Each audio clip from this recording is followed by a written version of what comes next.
우리에게 주실 말씀은 잠언 3장 27절부터입니다.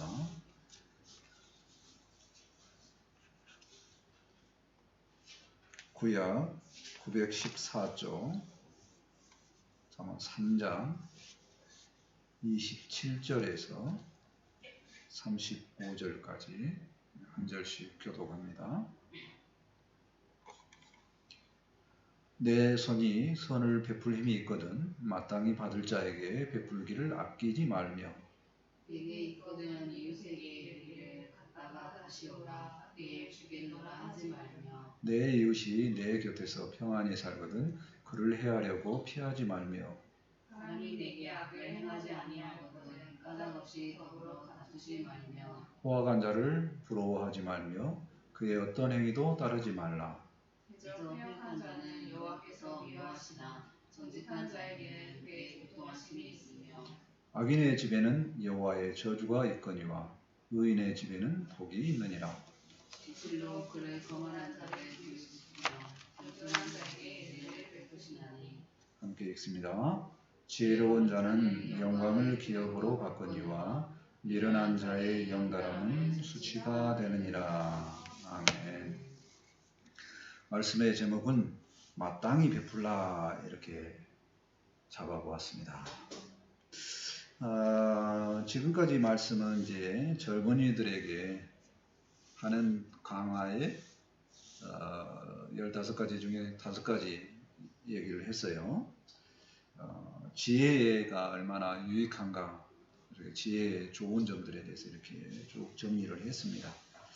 오늘 말씀은 뭐냐면 이제 제6강화로 지혜를 아는 사람이라면 이제 어떻게 삶에서 살아야 되는가, 어떻게 실천해야 되는가, 그것을 이제 알려주는 내용입니다. 이제 첫 번째로 이제 베푸는 삶을 살아라 하는 얘기입니다. 사실 베푼다는 이런 것은 쉽지가 않습니다. 잘 못하죠, 사람들이. 베푼다는 것이 무엇인가 한번 또 깊게 생각해 보고요.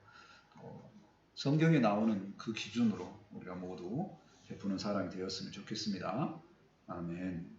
첫 번째로 베푸는 자세에 대한 내용입니다. 27절 말씀을 보실까요?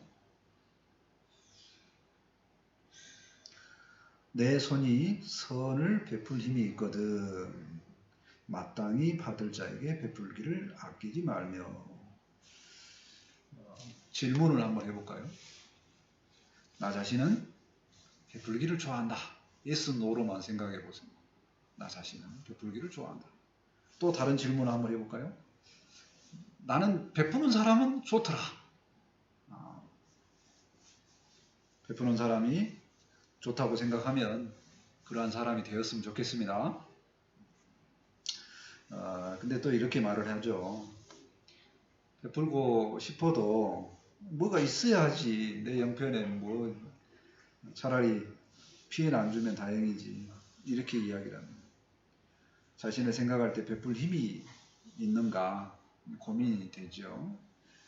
여기서 베풀 힘이라는 단어는 언어적인 내용으로 따라가서 이제 해석을 하다 보면 손이 일할 수 있다면 이렇게 원문이 해석이 되어집니다.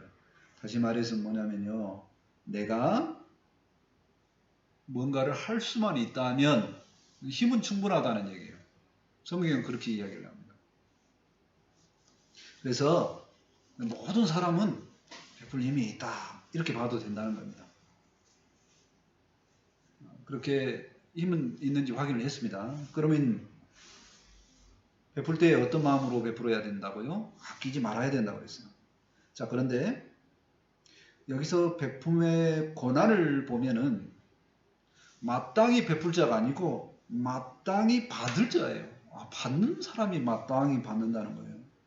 베푸는 자가 생색내듯이 이렇게 나는 있으니까 너는 없는 너는 받은 거 고맙게 여겨 이게 아니고 그 사람 받는 게 당연하다는 거예요. 내가 주는 게 당연하다는 거예요.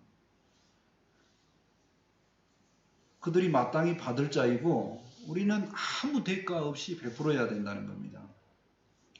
마땅히 받을 자에 대해서 이제 성경은 그 마땅히 받을 자를 대표적으로 이렇게 표현을 합니다.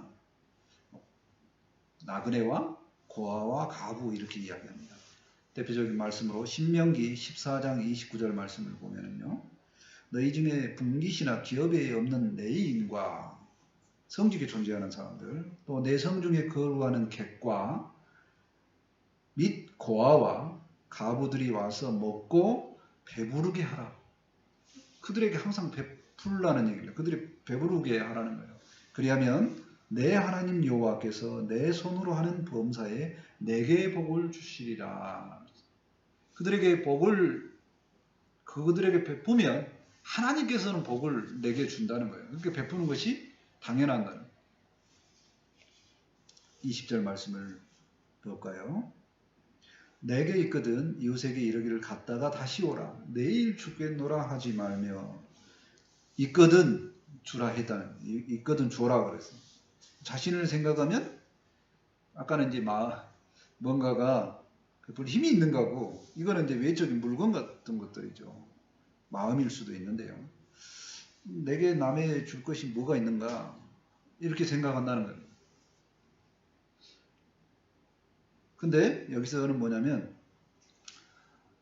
내게는 있으니까 별거 아니에요. 없는 사람은 그게 굉장히 귀할 수 있다는 이유.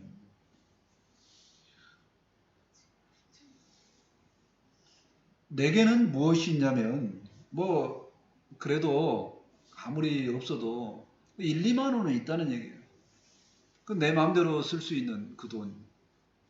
그런데 그 1, 2만 원이 가난한 나라에서는 한 달 생활비가 됩니다. 한 사람 생활비. 그러니까 그거를 그 사람에게 잘 전달만 해준다면 한 사람 생명을 살리는 일이에요. 내게 있다는 거예요. 있다는 거예요. 그건 내게 있는데 잘 쓰지 않아. 근데 어떤 사람에게는 굉장히 그게 필요할 수도 있어요. 귀한 물건일 수도 있다는 거예요. 주라는 거예요. 자, 그 다음에 또 줄 때 어떻게 하냐면은 지금은 내가 형편이 이제 그런 것을 고민할 시간이 아니고 잠시 시간 내일 다시 좀 한가할 때 와라 이렇게 하지 말라는 즉시로 주라는 거예요. 즉시로. 오늘 당장 베풀라는 얘기입니다. 도움을 요청하는 그 사람 기준으로 주라는 거예요. 나는 이게 작은 문제예요. 내가 봤을 때 그건 작은 문제야. 그런데 그 사람에게는 생명을 다투는 문제일 수도 있다는 거예요. 그런 경우 가끔가다 어떤 형편이나 뉴스에서 봤을 겁니다. 내가 자살을 할까 말까 마지막 기로에 있은 누군가가 고민하다가 나하고 가장 친한 사람을 찾아가서 한번 의논을 해보려고 그래요. 근데 그 친한 사람이 마치 무지하게 바쁘네? 그럼 어떻게 해요? 그 사람 생명 나올 수도 있다는 거예요. 제가 오늘 말씀을 보면서 이 즉시로 한다는 것에 대해서 또 베품에 대해서 내가 이걸 좀 더 너그럽게 해야 되겠구나 하는 생각을 하는 경우가 이번 주에도 생겼습니다. 뭐냐면 저 여동생이 항상 전화를 하는데 거의 10시 넘어서만 전화를 해요. 수십 년째. 그리고 주로 상태가 술 한 잔씩 했을 때 이렇게 이야기해요. 항상 또 우울할 때 이럴 때만 전화를 합니다. 내가 항상 그러죠. 낮에 좀 전화해라. 내일 하면 안 되겠냐 이런 이야기를 합니다. 근데 그 밤에 여동생은 꼭 내 목소리를 듣고 싶어 하는 거예요. 그러니까 그 기준으로 따져서 나는 베풀 생각을 했어야 되는데 본문 말씀 보면서 베푸는 기준이 내 기준이 아니고 내 형편을 따라서 주는 게 아니고 그 사람이 받기를 원하면 내가 줄 수 있는 힘이 있는 거고 내게 있다는 겁니다. 그래서 감사함으로 하나님 편에서 생각하고 주었으면 좋겠다는 겁니다. 베푸는 자의 자세에 대해서 생각을 해봤습니다. 내가 일할 수 있는 능력이 있다면 힘이 있는 거고 또 그들을 생각할 때는 그들이 주인이고 그들이 마땅히 받을 자라는 하나님 기준입니다. 이건 하나님의 생각이죠. 마땅히 받을 자니까 마땅히 베풀어야 된다는 겁니다. 또 나는 가진 것이 있는가라고 생각을 해봤을 때 내 기준으로 생각하지 말고 받을 사람 입장에서 가져갈 것이 있다면 나는 충분히 가지고 있다는 겁니다. 그리고 그 사람이 원하면 시간하고 상관없이 즉시로 베풀어야 된다는 거예요. 우리 안에 하나님께서 주신 많은 것들이 있습니다. 그래서 우리는 줬다고 그럽니다. 하나님께서 우리에게 그 은사를 주었다고 합니다. 베드로전서 4장 10절에 말씀합니다. 각각 은사를 받은 대로 은사를 받았다는 거예요. 우리는 무언가를 받았다는 거예요. 받은 대로 하나님의 여러 가지 은혜를 맡은 선한 청지기 같이 서로 봉사하라. 인간은 부족하기 때문에 서로 봉사를 해요. 그래야지 그 채워지는 은혜와 하나님의 함께 하신 은혜를 누릴 수 있다는 겁니다. 나는 분명하게 하나님께 받았고 은사를 받았으니 마땅히 베푸는 자들이 다 되었으면 좋겠습니다. 아멘. 두 번째로 마음에서 기초하는 베품에 대해서 생각을 해보고자 합니다. 29절 말씀을 볼까요? 내 이웃이 내 곁에 평안히 살거든 그를 해하려고 끼하지 말며. 우리나라 이웃이 사촌이 너를 사면 배가 아파. 이웃이 잘 되면 배가 아파. 그런 마음이 있다는 거예요. 근데 그렇게 생각하지 말라는 거예요. 옆집이 잘 돼. 그래서 옆집이 시끄러운 일이 없죠. 다툼이 없습니다. 그러니까 내가 편안하게 그 밤에 잠을 잘 수 있는 거예요. 옆집이 시끄러우면 저녁 내내 싸울 거 아니에요. 그럼 내가 잠을 못 자죠. 친척들도 마찬가지입니다. 친척이 잘 돼서 부자가 됐어. 그러면 내가 그 사람을 도와줄 염려를 안 해도 되잖아. 그런 얘기입니다. 그리고 연결돼서 그를 해하려고 꾀하지 말며. 사촌이 너를 사면 이제 배가 아픈데 그런 마음 갖지 말라는 겁니다. 그리고 모든 일에 있어서 남을 볼 때에 너 죽고 나 죽자 뭐 이런 식의 생각하면 안 된다는 얘기입니다. 이웃하고 평강한 관계만 맺고 있어도 나는 참 복이다 이렇게 생각해야 된다는 거예요. 이것도 베품의 하나입니다. 그 마음만 가지고 있어도 소극적인 베품인 줄로 생각하지 말고 일단은 내 주변 환경과도 좋은 관계가 있으면 이게 베품의 기준이다 이렇게 생각해 봤으면 좋겠습니다. 이런 점에서 대한민국은 상당히 친절한 나라로 전 세계에 이제 소문이 났습니다. 이게 이제 경쟁력의 힘입니다. 참 좋은 것 같아요. 30절 말씀을 볼까요? 사람이 내게 악을 행하지 아니하거든 까닭 없이 더불어 다투지 말며. 남이 나에게 피해를 안 준다면요. 직접적으로 내가 피해를 받은 것이 없어요. 악한 사람이 있어요? 근데 그 악한 사람을 일부러 찾아가갖고 다투지 말라 그런 얘기예요. 뉴스에서 봅니다. 누가 나쁜 놈이 나왔어요? 그럼 나쁜 놈이 나왔을 때 그럴 수도 있겠구나 라고 정보만 듣고 그 다음에 뭐를 하지 말라는 거예요. 내가 열내고 막 공격하려고 하지 말라는 거예요. 왜 그러냐면 그가 악한 것에 대한 심판은 내가 안 하고 하나님께서 하실 것을 믿고 나는 옆 사람과 항상 이렇게 다툼이 없이 싸우지 말라는 얘기입니다. 31절을 계속 봅니다. 포악한 자를 부러워하지 말며 그의 어떤 행위도 따르지 말라. 이 포악한 자는 뭐냐면요. 그 힘이 있어서 강제로 남을 찍어 누르고 강탈하는 것을 말합니다. 그러니까 정신적으로 누르기도 하고 육체적으로도 물질적으로도 빼앗는 그런 것을 포악하다라고 이야기를 해요. 근데 그런 존재들이 주로 뭐냐면 누리고 살고 부자로 산다는 거예요. 그래서 뭐냐면 나도 힘이 있었으면 좋겠다라고 부러워한다는 거예요. 그 포악성에 대해서 부러워한다는 거예요. 그러면 안 된다는 거예요. 그 어떤 행위도 육체적인 거나 말이나 행동을 따라하지 말라고 성경은 말합니다.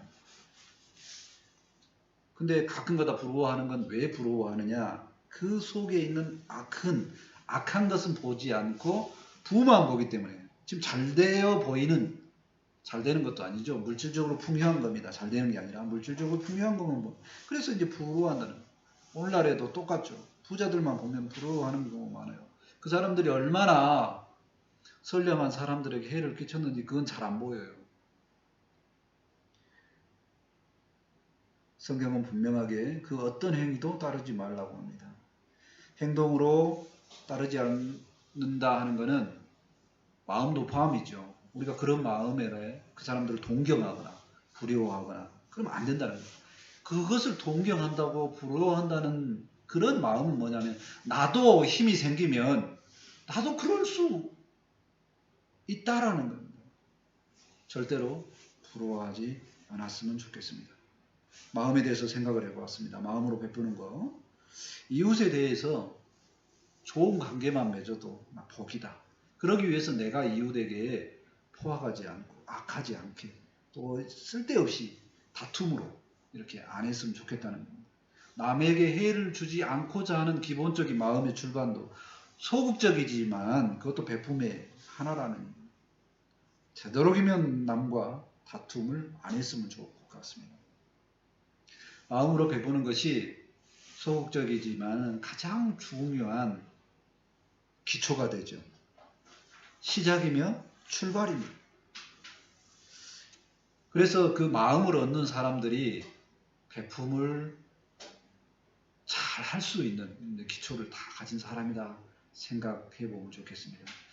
성경에 그 마음을 얻는 사람으로 이제 다윗을 대표적으로 듣고 있습니다.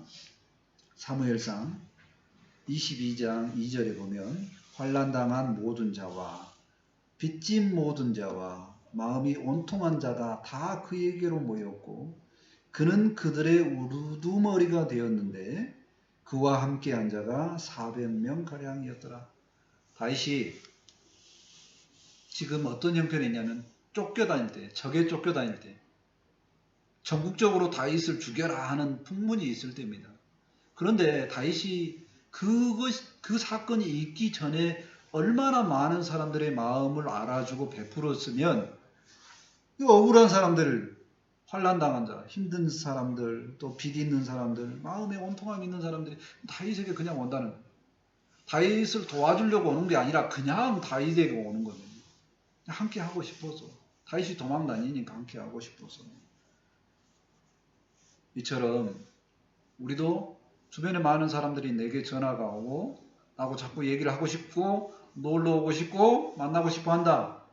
그러면 다윗이 많은 사람들에게 이렇게 넉넉한 마음으로 베풀었던 그 마음이 우리에게 충분히 있다라고 생각을 했으면 좋겠습니다. 그게 좀 부족하면 이제라도 포악하지 않고 남에게 마음으로 먼저 베풀고자 하는 그런 넉넉한 마음이 먼저 소유되는 우리가 되었으면 좋겠습니다. 아멘. 세 번째로 베푸시는 하나님에 대해서 생각해 보고자 합니다. 32절 말씀을 보실까요? 대저 패역한 자는 여호와께서 미워하시나 정직한 자에게는 그의 교통하심이 있으며. 대저라는 단어는 뭐냐면 너희가 그렇게 해야 되는 이유는 그럽니다. 그러니까 앞에 내용 쭉 그 이유죠. 너희가 베풀어야 하는 이유는 뭐냐? 하나님께서 주시기 때문이다 하는 내용이에요. 세 번째 파트를 정리를 하면. 패역하다는 단어는 뭐냐면 구부러졌다, 어긋나다 이런 얘기. 그러니까 무엇인가 항상 그 마음이 비비 꼬여가지고 무엇을 하든가 자꾸 다툼으로 가려고 하는 사람입니다. 그 사람의 내면에도 분명하게 상처가 있고 그러지만 어쨌든 근데 그렇게 형성이 되어 있는 사람, 그런 사람은 하나님께서 미워하시죠. 가까이 하려고 안 합니다. 대신에 어떤 자는요, 정직한 자, 있는 그대로 받아들이는 사람을 말합니다. 교통하심이 있으며 이거는 가까이 하신다는 거예요. 가까이 하신다. 정직한 자는 하나님이 가까이 하시기를 원합니다. 하나님 가까이 하면 어떤 유익이 있을까요?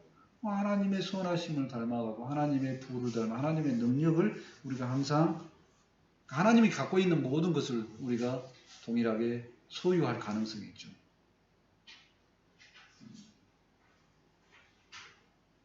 뭐하고 똑같습니까? 결혼 잘하면 평생이 그 이유가 편안한 거하고 똑같습니다. 33절 말씀을 볼까요? 악인의 집에는 여호와의 저주가 있거니와 의인의 집에는 복이 있느니라. 악인의 집은 망하게 된다는 얘기죠. 저주라는 것은 심리적인 그런 저주뿐만이 아니라 뇌적으로도 외적으로도 다 파괴되고 이 땅에서 완전히 소멸되는 그런 얘기를 이야기합니다. 비교하는 단어가 이제 그 악인의 집과 의인의 집으로 비교가 되어 있잖아요. 근데 사실은 한국말로는 집이라는 똑같은 단어인데 이게 영어로도 구분이 되고 언어로도 구분이 되어 있습니다. 악인의 집 할 때 집은 뭐냐면 건물 자체의 의미입니다. 영어로는 하우스 뭐 이런 느낌의 단어고 의인의 집에서는 집은 뭐냐면 쉼을 포함한 거예요. 그러니까 물질적으로도 정신적으로 다 편하게 쉴 수 있는 거. 영어로는 홈에 대한 단어입니다. 복을 많이 받아서 외적으로 마음에도 평강을 함께 누리는 것을 말합니다. 의인의 집은 흥하게 된다는 겁니다. 악인과 반대편에 서 있을 때에 하나님께서 그 복을 주신다는 겁니다. 물질적인 것과 정신적인 것 다 편안함을 누린다는 거죠. 34절 말씀 보실까요? 진실로 그는 거만한 자를 비웃으시며 여기서 그는 이제 하나님이죠. 하나님은 거만한 자를 비웃으신다. 거만한 자는 잘난 체하고 남을 업신여긴 사람을 말합니다. 왜 업신여겨요? 자기는 없고 저 사람은 낮으니까 별 볼 일 없으니까 하고 무시한다는 거죠. 근데 그 위에 하나님이 뭐 한다는 거예요? 그런 자를 무시한다는 거예요.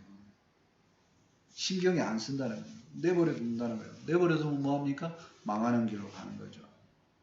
반대적으로 어떤 사람입니까? 겸손한 자가 나오죠. 겸손한 자. 겸손한 자는 은혜를 받습니다. 겸손한 자는 자기가 부족한 것을 알아요.